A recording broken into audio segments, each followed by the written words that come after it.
Ready start. महोदय, भाषा अभिव्यक्ति के आदान प्रदान का एक प्रमुख साधन है।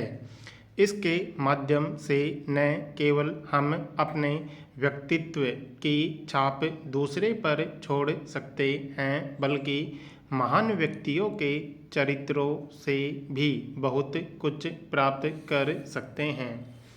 जीवन के किसी भी क्षेत्र में भाषा का अपना ही महत्व है। भाषा के योगदान के बिना हम एक संपूर्ण सृष्टि की कल्पना नहीं कर सकते हैं। भाषा किसी भी देश, जाति व संस्कृति की संवाहिका होती है।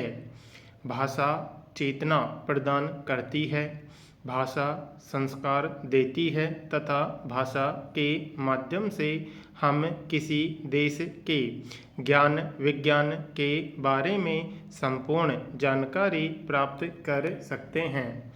अंतर्राष्ट्रीय स्तर पर भी भाषा ही एक ऐसा माध्यम है जिसके द्वारा एक देश की गतिविधियों की जानकारियाँ दूसरे देशों को प्राप्त होती हैं, चाहे वह धर्म का क्षेत्र हो, राजनीति का क्षेत्र हो, साहित्य व संगीत का क्षेत्र हो अथवा ज्ञान व विज्ञान का।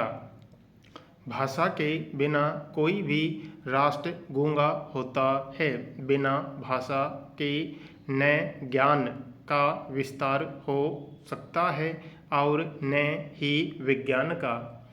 वही देश गर्व से विश्व मानचित्र में अपना मस्तक ऊंचा कर सकता है जिसने रीढ़ की हड्डी के रूप में अपनी राष्ट्रभाषा को अपना रखा है।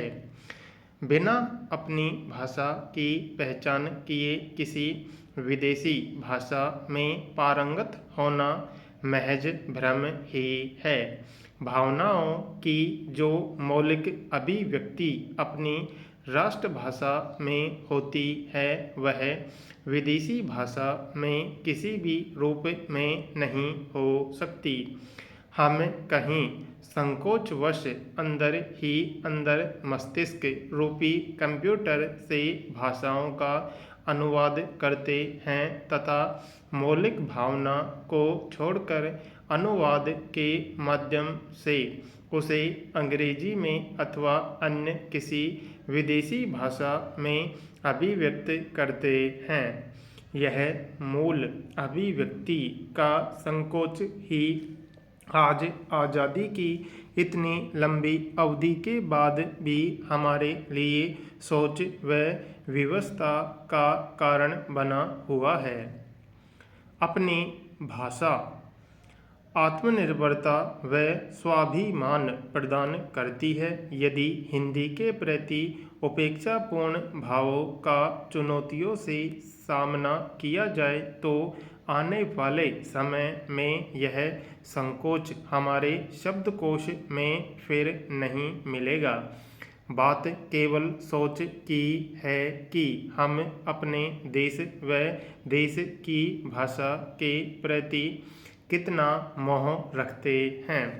वह विचित्र विडंबना है कि घरेलू जीवन में प्रयुक्त हिंदी के लिए न हमें किसी शब्दकोश की आवश्यकता पड़ती है और न ही किसी विचार विमर्श की। महोदय, यह संपूर्ण सोतिया डाह केवल केंद्र सरकार के कार्यालयों में प्रयुक्त होने वाली हिंदी से ही क्यों?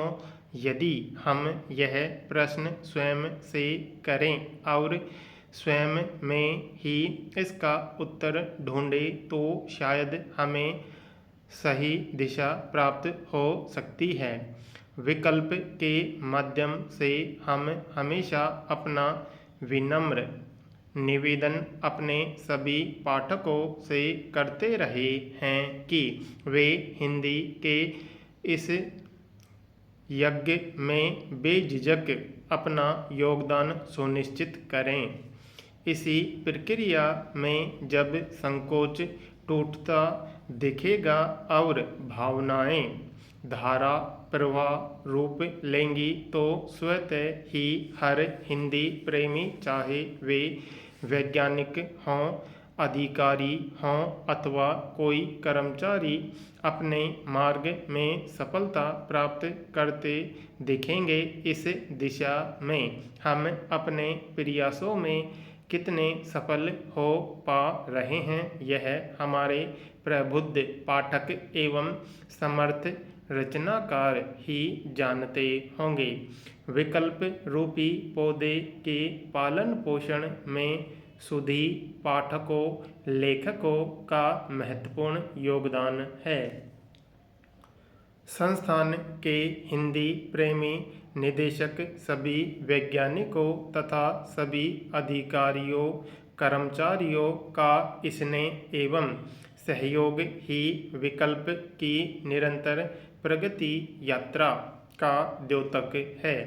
इसी सफलता का जितना श्रेय पत्रिका के संपादक को जाता है, उससे कहीं अधिक संस्थान के सभी प्रेरक मित्रों व सहयोगियों को जाता है, जो प्रत्यक्ष या परोक्ष रूप में पत्रिका के मार्गदर्शक अथवा संबल रहे हैं।